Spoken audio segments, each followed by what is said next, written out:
Good day, guys. So today we're going to be making some banana pepper hot sauce. So we're going to go out to the garden and we're going to pick some banana peppers. We're looking at yielding about 2 to 3 250 milliliter jars. Um, so I think we should be fine with about 9 to 10 banana peppers. So we'll see what we got. So here we go. Here's our banana pepper plant.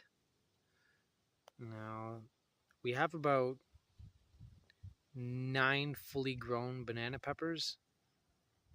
There's 10 total on the plant, 10 or 11 total, but they're still pretty juvenile, so we're gonna let those continue to grow in while we pick these. For a closer look, they're pretty nice, pretty good size. So we got our basket here, so we're gonna continue to pull off the peppers.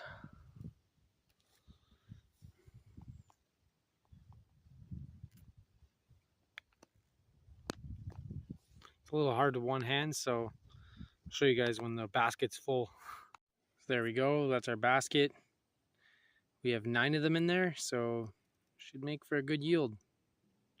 Now let's go inside and make some hot sauce. So for this recipe, you are going to need your banana peppers, cutting board. You're going to need a saucepan, some granulated sugar, pickling salt, 5% white vinegar.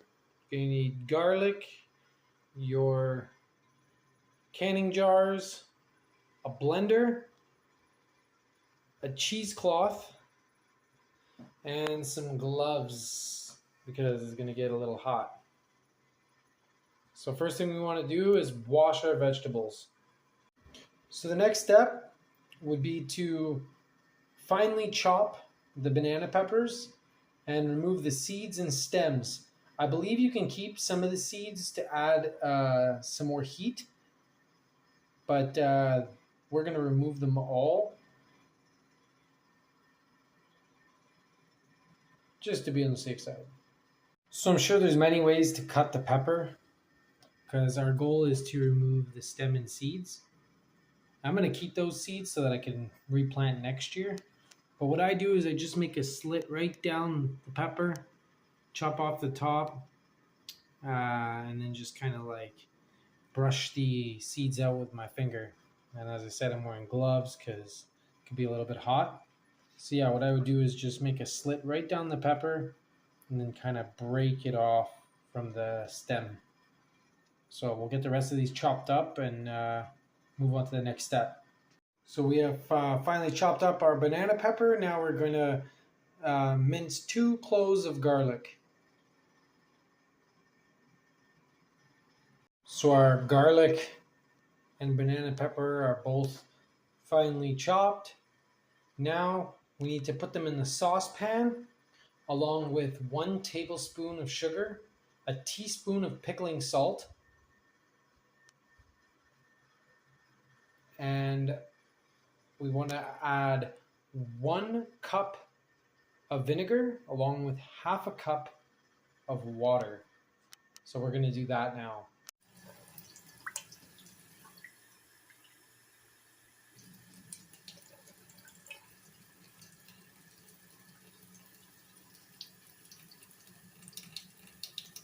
So now we have our garlic, our peppers, our vinegar, pickling salt, and sugar all in the pot.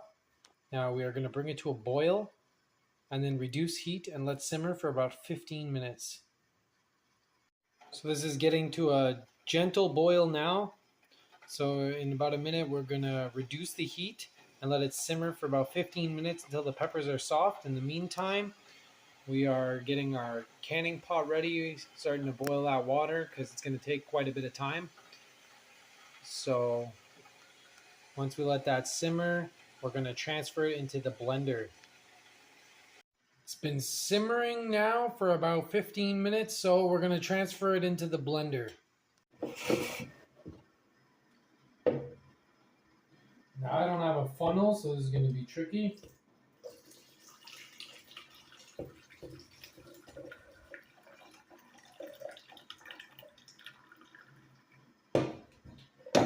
have to grab a spoon. A fork will do. And we will fork out the rest.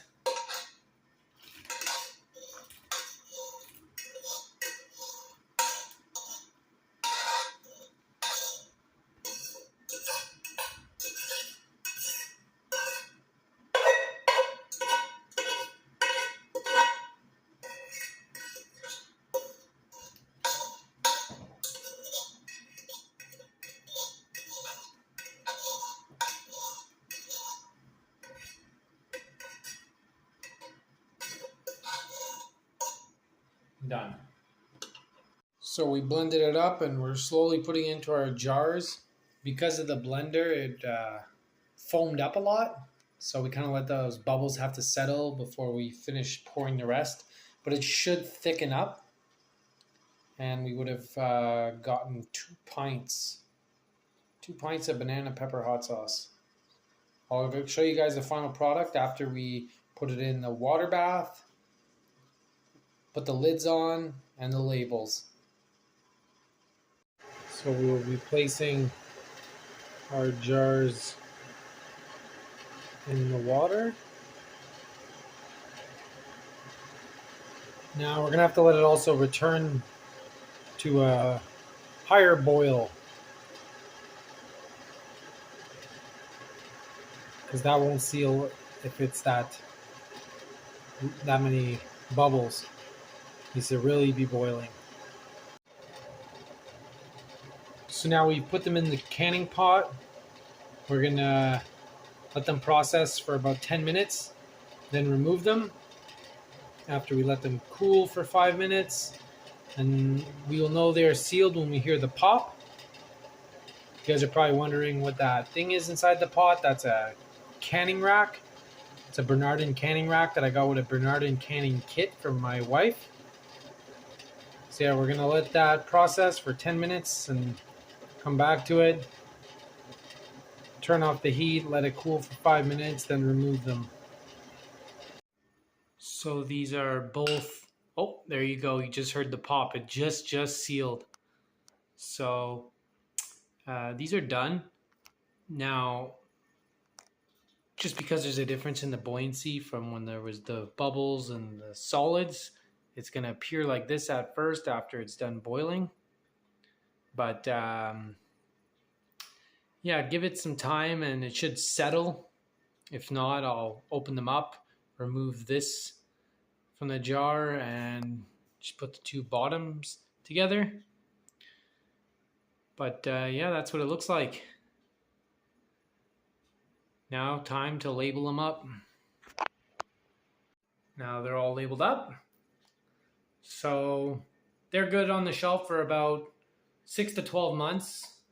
Some would argue and say longer, but to be on the safe side, we wrote it down 6 to 12 months. Now, the only thing I would do differently next time is put some olive oil for a richer taste. I did a taste test and it tastes amazing, so I'm kind of happy with it. But yeah, in the future, I may take away a little bit of water or try and thicken the sauce up a bit. I'm hoping it thickens over time here, because right now it's a bit juicier, but still good nonetheless. So we're happy with the turnout, and yeah, till next time, guys.